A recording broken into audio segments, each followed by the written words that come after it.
Praise the lord. పునరుద్ధానుడైన యేసుక్రీస్తు నామంలో మీ అందరికీ నా శుభాభివందనాలు. బాగున్నారా? యేసయ్య మీ అందరినీ ఆశీర్వదించును గాక.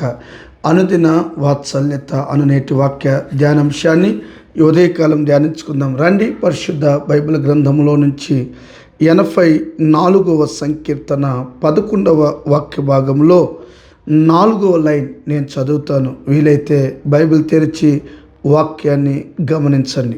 యథార్థముగా ప్రవర్తించు వారికి ఆయన ఏ మేలును చేయక మానడు. యేసయ్యకి మహిమ కలుగును గాక. దైవజనమా, పరిశుద్ధ పిల్లలారా, చదవబడిన ఈ మాట వినగానే నీ హృదయం ఉప్పొంగుతుంది కదూ. నిజమే. దేవుడు ఎవరో తెలుసా? మేలు చేయాలని భూమి అంతటా తన కనుదృష్టి సంచరిస్తూ ఉన్నాడట.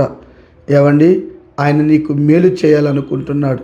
నీ జీవితంలో అద్భుతాలు చేయాలనుకుంటున్నాడు. నీ పిల్లల విషయంలో, నీ వ్యాపార విషయంలో, నీ చేతి పని విషయంలో మేలుతో నీ హృదయాన్ని తృప్తిపరచాలని ఈ ఉదయకాలం సూటిగా తేటగా ప్రభు నీతో మాట్లాడుతున్నాడు. అయితే ప్రభు ఏం చూస్తున్నాడో తెలుసా? యథార్థతను చూస్తున్నాడు. ఏవండి, ఎగ్జామ్ రాస్తారు, అందరూ పాస్ అవుతారా? స్కూల్కి వెళ్తారు, ఏమండి, అందరూ మంచి సాక్ష్యాన్ని పొందుకుంటారా? లేదు కదా. నీ జీవితంలో దేవుని ద్వారా గొప్ప మేలును నువ్వు పొందాలంటే, నీ వ్యాపారంలోనైనా, నీ కుటుంబంలోనైనా, నీ ఉద్యోగ స్థలాల్లోనైనా ఒక గొప్ప ఖ్యాతి, పేరు, మేలు నీ జీవితంలో కలగాలంటే నువ్వు యథార్థవంతుడుగా ఉండాలి. ఏమండి, ఈ రోజున ఈ భూప్రపంచమంతా, భూతలమంతా భూతద్దం పెట్టి వెతికినా కూడా యథార్థత కనబడట్లేదు. ఈ రోజున భార్య భర్త విషయంలో యథార్థత లేదు, భర్త భార్య విషయంలో యథార్థత లేదు, పిల్లలు తల్లిదండ్రుల విషయంలో యథార్థత లేదు. ఈ యథార్థత లేక కుటుంబాల్లో ఎన్నో విచ్ఛిన్నమైపోతున్నాయి. సమస్యలు, గొడవలు, కొట్లాట్లు. ఇటువంటి పరిస్థితుల్లో దేవుడు ఏమి చేయగలడు? ఏవండి, ఈ వాక్యం విన్న తర్వాత అయినా నీ జీవితంలో యథార్థతను సంపాదించుకోగలిగితే, యథార్థతను నేర్చుకోగలిగితే నిశ్చయముగా నా ప్రభు నీకు మేలు చేయునుగాక. ఆమేన్. అది పరాయి దేశం.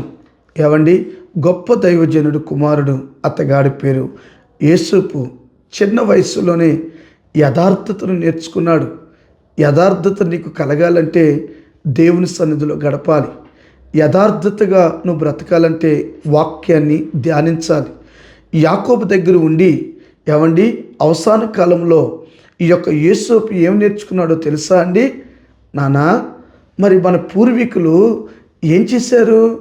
మన పూర్వీకులు దేవుడు ఎలా నడిపించాడు? ఈ విషయాలన్నీ తెలుసుకున్న తర్వాత అతని జీవితంలో యథార్థత కనిపించింది. వెంటనే అన్నదమ్ములందరూ చేసే, ఏమండి, ఆ యొక్క చెడుని, అసహ్య కార్యాలను తండ్రికి చెప్పేవాడంట. ఆ యథార్థతను చూసిన ఆ దేవుడు మనుషులు చూడలేదు, కానీ అతన్ని కసిగట్టి పగబట్టి పరాయి దేశంలో అమ్మివేశారు.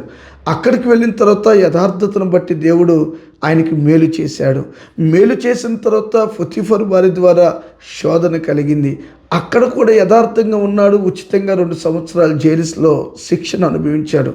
అక్కడ యథార్థతను చూసిన దేవుడు ఐగుప్తు దేశమంతటికి రాజుగా నా ప్రభు నియమించాడు. హల్లెలూయా.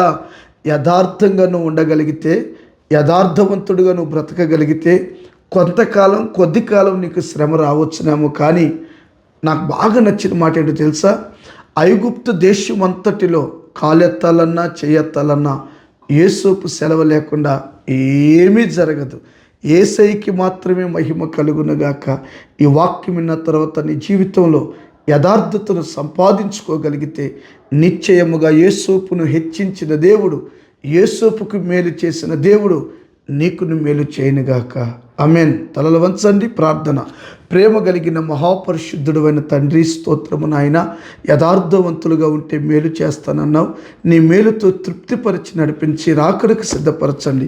యేసు నామాన్ని అడిగి పొంది నాము తండ్రి. ఆమేన్. ఆమేన్. Thank you. God bless you. దేవుడు మీ అందరినీ ఆశీర్వదించునుగాక. ఏవండి, అనుదిన వాత్సల్యత అను ఈ దైవ వర్తమానాలు వింటున్నారు కదూ. అనేకులకు షేర్ చేయండి, తెలియపరచండి. ప్రాముఖ్యమైన సమస్యలు ఏమైనా ఉంటే కామెంట్ రూపంలో తెలియపరచండి. లేదయ్యా చెప్పలేను కదా అనుకుంటే నా ఫోన్ నెంబర్ ఉంటుంది, నేనే మాట్లాడతాను, ప్రార్థన చేస్తాను. ఫోన్ చేయండి. ప్రభు మిమ్మల్ని దీవించునుగాక. ఆమేన్. Thank you.